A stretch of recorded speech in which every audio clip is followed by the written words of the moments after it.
Шинэтгэлийн коронавирусын халдвартай тэмцэхэд халдварыг илрүүлэхэд нэн шаардлагатай түргэвчилсэн онцлогыг өгч байгаад эрүүл мэндийн сайд Саран гэрэл эрүүл мэндийн салбар болон хүн ардынхаа өмнөөс талархал илэрхийлсэн юм а.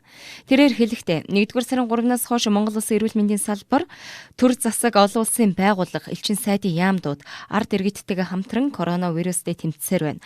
Халдварыг хүн ардынхаа дунд алдахгүй байхыг хичээж байгаач дэлхийн эрүүл мэндийн байгууллагаас нөхцөл байдлыг урьдчилан харж аль ч улс халдварын тархалтыг өнгөрөх боломж байхгүй гэж үзэж байгаа.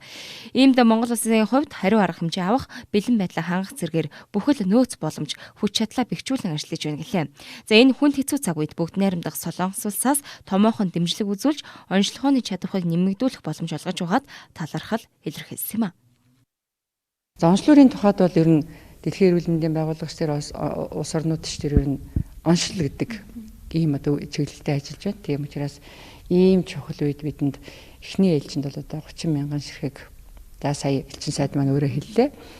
Нилээн одоо нэртэй ийм компани одоо найдвартай онцлогыг өгч байна гэж ингэж хэлж байгаа.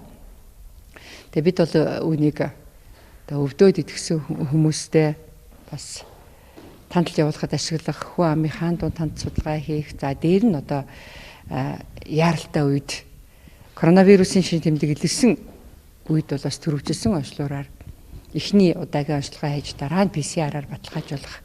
Энэ үйл ажиллагаанд бол өнөөдрийн дэмжлэг маш чухлаа.